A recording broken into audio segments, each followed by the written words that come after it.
அன்னைக்கு சரியா ஜூலை 4, 2013 தர்மபுரியில ஒரு ரயில்வே டிராக்ல 23 வயதுடைய ஒரு ஆணுடைய சடலம் கிடக்கிறதா லோக்கல் போலீஸுக்கு ஒரு தகவல் கிடைக்குது. அங்க போலீஸ் வரதுக்குள்ள பொதுமக்கள் அந்த பாடியை பாக்குறாங்க. ஆனா அங்க பார்த்த எல்லாருக்குமே பயங்கர ஷாக். அங்க இறந்து கிடக்கிறது யாருன்னு அத்தனை பேருக்கும் தெரிஞ்சிருக்கு. இறந்து கிடக்கிற நபருடைய பெயர் இளவரசன்.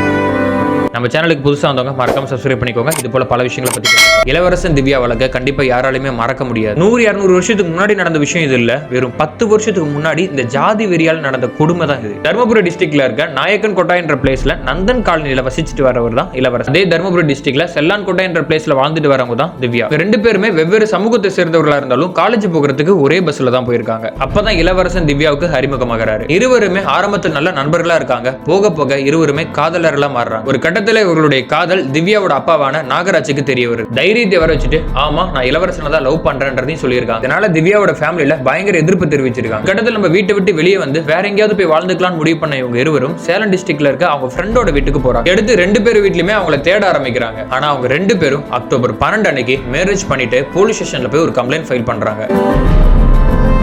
காதல் திருமணம் பண்ணிக்கிட்டோம், எங்க வீட்டுல அகைன்ஸ்டா இருக்காங்க, எங்களுக்கு பாதுகாப்பு வேணும்ன்றத அவங்க ஒரு கம்ப்ளைண்டா ஃபைல் பண்றாங்க. இதை எடுத்து போலீஸும் 2 பேர் வீட்டுக்குமே கால் பண்ணி இவங்களை டிஸ்டர்ப் பண்ண கூடாதுன்னு சொல்றாங்க. ஒரு கட்டத்துல திவ்யாவோட ரிலேஷன் திவ்யா இருக்கிற இடத்தை தெரிஞ்சுக்கிட்டு டைரக்டா அவங்கள்ட்ட போய் பேசுறாங்க. அதனால அப்பா ரொம்ப உடஞ்சிருக்காரு, தம்பி ரொம்ப கவலையா இருக்கான், நீ வான்னு சொல்லி கூப்பிடுறாங்க. அதுக்கு திவ்யாவோ இல்ல என்னால வர முடியாது, எனக்கு இளவரசன் தான் கணவர், நான் இங்க தான் இருப்பேன் அப்படின்னு சொல்றாங்க. இதனால 2 பேர் வீட்லயும் ஒரு முடிவு பண்றாங்க, நம்ம பஞ்சாயத்து வச்சு அவங்களை சேர்த்து வச்சிருவோம், அவங்க 2 பேரும் வர சொல்லுங்கன்னு சொல்றாங்க. அதன்படி நவம்பர் 4 திவ்யா மற்றும் இளவரசன் 2 பேருமே அந்த பஞ்சாயத்துக்கு வராங்க. திவ்யாவை அவங்க வீட்டுக்கு போக சொல்லியும் இளவரசன் அவங்க குடும்பத்தோட வாழ சொல்லியும் சொல்றாங்க. ஆனா திவ்யாவோ இல்ல முடியவே முடியாது, நான் இளவரசன் கூட தான் வாழுவேன், அவங்க வீட்டுல தான் இருப்பேன்னு சொல்லிடுறாங்க. இதுல இன்னொரு விஷயம், அந்த கூட்டத்துக்கு வர தயங்கிட்டு திவ்யாவோட அப்பாவாகிய நாகராஜ் அங்க வராம விட்டுறாரு. அவர் வீட்டிலே தான் இருக்காரு. அப்ப அவங்க கேட்டது திவ்யாவோட அம்மாவும் அவங்க உறவினர்களும் திவ்யா கிட்ட கெஞ்சுறாங்க. ஆனா திவ்யா வர மறுக்கிறாங்க. இதனால திவ்யாவோட உறவினர்கள் இருக்காங்க இல்லையா, அவங்க நாகராஜ் வீட்டுக்கு போய் நாகராஜ பயங்கரமா திட்டிருக்காங்க. நாங்க இவ்வளவு சொல்லி அவ புரிஞ்சுக்க மாட்டேங்கிறா, நீ பொண்ணு வளர்த்த லட்சணம் இதுதானான்னு சொல்லி பயங்கரமா பேசியிருக்காங்க. இதனால மன உடைஞ்ச நாகராஜ் அன்று இரவே தன் உயிரை தானே எடுத்துக்கிறாரு.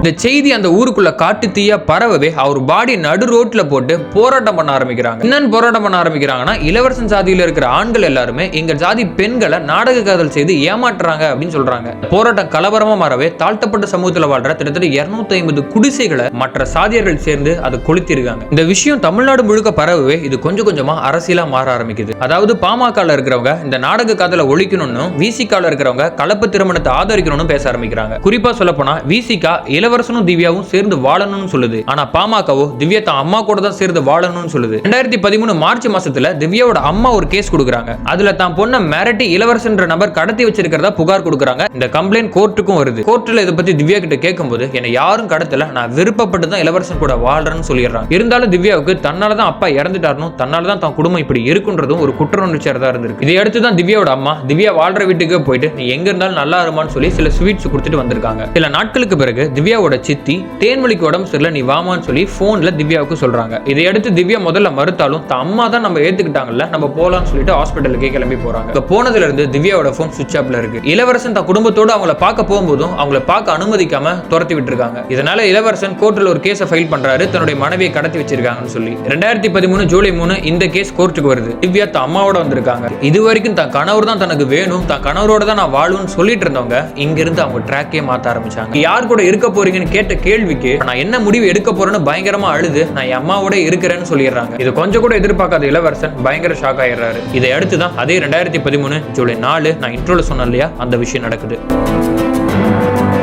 ஒரு பெரிய விவாதமே போது இளவரசன் யாராவது கொலை செய்தார்களா இல்ல தான் உயிரை தானே எடுத்துக்கிட்டாரா அப்படின்றது. இந்த கேஸ்ல பல திருப்பு முனைகள் இருந்தாலுமே கடைசியா கோர்ட்ல அவங்க சப்மிட் பண்ண ரிப்போர்ட் என்ன தெரியுமா, இளவரசன் தான் உயிரை தானே எடுத்துக்கிட்டாருன்னு சொல்லி இந்த கேஸை க்ளோஸ் பண்றாங்க. இளவரசன் இருந்ததுக்கு அப்புறம் அவருடைய பேண்ட் பாக்கெட்ல இருந்து உளவுத்துறை ஒரு லெட்டர் எடுத்ததா சொல்லப்படுது. அதை தான் குடும்பத்துக்கிட்டே கொடுத்ததாகவும் சொல்றாங்க. திவ்யாவை என்னால மறக்க முடியல அப்படின்னும், என் இறுதி சடங்குல திவ்யாவை அலோவ் பண்ணுங்க, யாரும் அவளை திட்டாதீங்கன்னு சொல்லியிருக்காரு. அது மட்டும் இல்லாம திவ்யா ரொம்ப நல்ல பொண்ணு, ஐ லவ் யூ திவ்யான்னு நிறைய எழுதியிருக்காரு. நாட்கள் அவர் இந்த லெட்டர் எழுதவேலன்னு சொல்லியுமே பட் அவர் தான் இந்த லெட்டர் எழுதினார்னு சொல்லி இந்த கேஸே க்ளோஸ் பண்ணிடுறாங்க. இளவரசன் அம்மா கிட்ட திவ்யாவுக்கு வேற ஒரு இடத்துல மேரேஜ் பண்ணி வைக்க போறாங்களே, இது உங்களுக்கு தெரியுமான்னு கேட்டதுக்கு அவங்க சொன்ன பதில் என்ன தெரியுமா, நீங்களே பாருங்க. பிரிச்சிருக்க டைம்ல திவ்யாவுக்கு வந்துட்டு வேற ஒரு இடத்துல வந்துட்டு மாப்பிள்ளை பார்க்கறத ஒரு தகவல் வெளியாயிட்டு இருக்கு.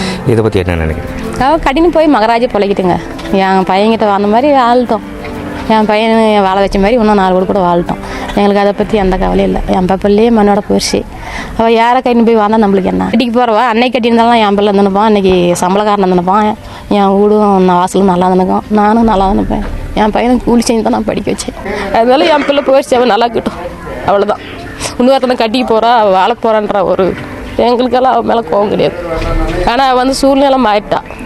பிள்ளையார் நல்ல பிள்ளை, சூழ்நிலை மாற்றிட்டாங்க, நல்லா வாழ்ட்டும். திவ்யா முதல்ல இந்த லவ் எல்லாம் நம்ம குடும்பத்துக்கு செட் ஆகாதுன்னு யோசிச்சிருந்தா இளவரசன் மட்டும் இல்ல, திவ்யாவோட அப்பாவுமே நேரத்தில் உயிரோட இருந்திருப்பாரு. கைஸ், இந்த கேஸை பத்தி நீங்க என்ன நினைக்கிறீங்கன்றத மறக்காம கீழே கமெண்ட் பண்ணுங்க. அது மட்டும் இல்லாம இன்னும் என்ன கேஸை பத்தி பேசணுன்றத மறக்காம கீழே கமெண்ட் பண்ணுங்க. சப்ஸ்கிரைப் பண்ணிக்கோங்க.